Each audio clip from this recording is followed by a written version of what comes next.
পটল আর গোবিন্দভোগের এই মেলবন্ধন দিদিমার হাতের হারিয়ে যাওয়া সেই পুরনো দিনের নস্টালজিয়া।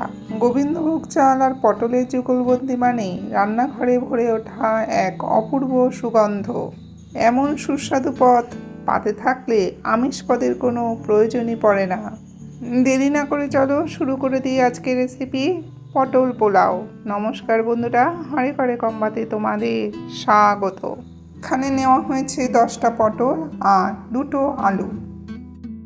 পটলের গায়ে হালকা করে খোসাগুলোকে রেখে বাকিটা ছাড়িয়ে নেওয়া হচ্ছে। পটলের সাইজ অনুযায়ী টুকরোগুলো করবে। এই পটলটা অনেকটাই বড়, তাই 4টে টুকরো করা হয়েছে।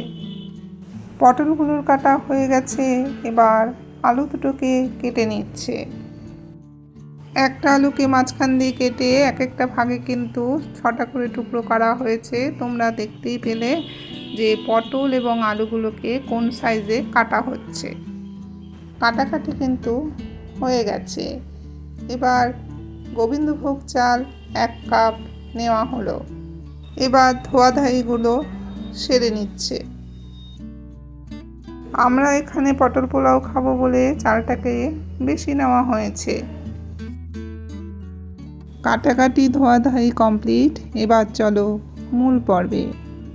গ্যাসটাকে জ্বালিয়ে কড়াইটা গরম করতে বসিয়ে দেওয়া হলো। কড়াইটা গরম হয়ে যাওয়ার পর ওর মধ্যে পরিমাণ মতন সর্ষের তেল দিয়ে দিল। এদিকে তেলটা গরম হতে থাক, ওদিকে পটলগুলোর মধ্যে 1 চামচ নুন আর 1 চামচ হলুদ গুঁড়ো দিয়ে ভালো করে ঝাঁকিয়ে ঝাঁকিয়ে মিশিয়ে নিচ্ছে। তেলটা কিন্তু ভালোই গরম হয়েছে। ওর মধ্যে কিছুটা পটল দিয়ে একটু নেড়ে চেড়ে বাকি পটলগুলোকে দিয়ে আবার ভালো করে নেড়ে চেড়ে নিচ্ছে।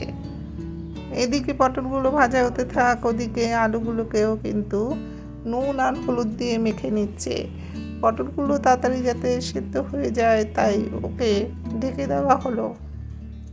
এবার কিছু কাজু বেটে নেওয়া হবে। এখানে 7খানা কাজু নেওয়া হয়েছে। এখানে কাজুগুলোকে বাটা হচ্ছে, ওইদিকে মশলাগুলোকে রেডি করা হচ্ছে। কি কি মশলা নেওয়া হচ্ছে চলো দেখে নিই। প্রথমে নিল 1 চামচ আদা বাটা, এখন নিল 1 চামচ জিরে বাটা। ঢাকনাটাকে সরিয়ে পটলগুলোকে একটু নেড়ে চেড়ে নিচ্ছে। এই সময় গ্যাসের ফ্লেমটা কিন্তু লোতে রাখাই হয়েছে। একটু নেড়ে চেড়ে নিয়ে ওকে আবার ঢেকে দেওয়া হলো। নিল 1 চামচ ধনে গুঁড়ো, অ্যাড হলো 1/2 চামচ কাঁচা লঙ্কা বাটা। এদিকে কাজুগুলোকে বাটা হয়ে গেছে, এবার তুলে নিচ্ছে।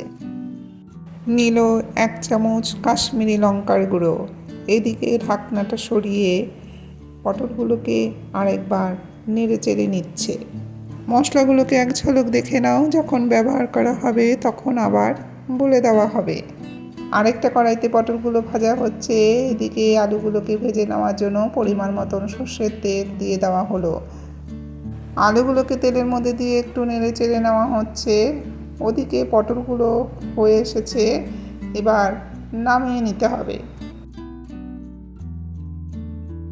পটলগুলোকে তুলে নেওয়ার পর সেই পটল ভাজা তেলের মধ্যে আবার একটু 1 চামচ তেল দিয়ে দিল।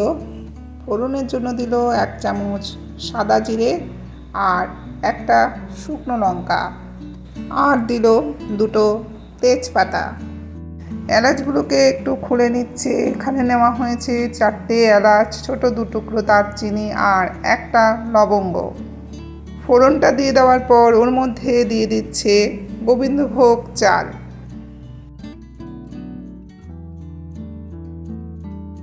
চালটা দিয়ে একটু নেড়ে চেড়ে নিয়ে আলুগুলোকে একটু নেড়ে চেড়ে তাড়াতাড়ি সেদ্ধ হয়ে যাওয়ার জন্য ওকে ঢেকে দিল। ফোড়নের সাথে চালগুলোকে ভালো করে ভেজে নিচ্ছে।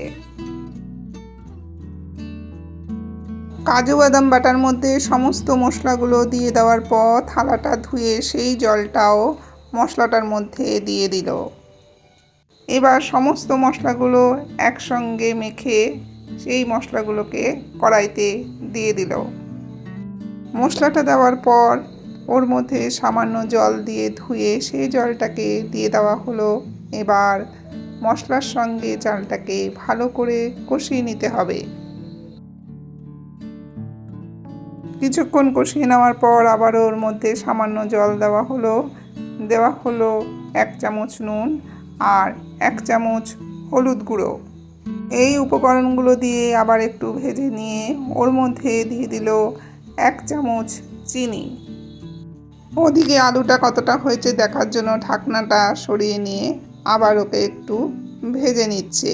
আমাদের কিন্তু আলুটা প্রায় হয়ে এসছে। আবার দিল আরেক চামচ চিনি, মোট 2 চামচ চিনি দেওয়া হলো। এবার ভালো করে কষিয়ে নিচ্ছে। চাল দিয়ে কষানো কিন্তু আমাদের হয়ে গেছে, দেখো দলা দলা পাকিয়ে এসছে। এবার ওর মধ্যে দিয়ে দিল ভেজে রাখা পটলগুলো।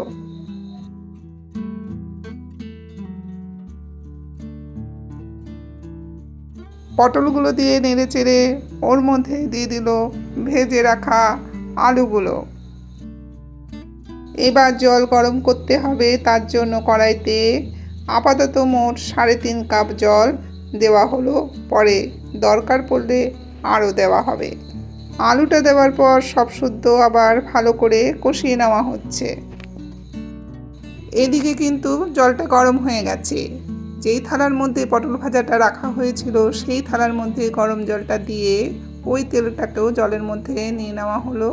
এবার ওই জলটা কড়াইয়ের মধ্যে ঢেলে দিল। কড়াইয়ের বাকি জলটাকেও ওর মধ্যে দিয়ে দিল। 4টে কাঁচা লঙ্কা আর 1/2 চামচ নুন। নুনটা দিয়ে একটু নেড়ে চেড়ে দেখা গেল আর একটু জল লাগবে, তার জন্য 1 কাপ জল কড়াইতে গরম করতে বসিয়ে দেওয়া হলো। জলটা গরম হয়ে গেছে, এবার সেই জলটাকেও ঢেলে দিল। এবার একটু নেড়ে চেড়ে গ্যাসের ফ্লেমটাকে লোতে রেখে ওকে ঢেকে দেওয়া হলো।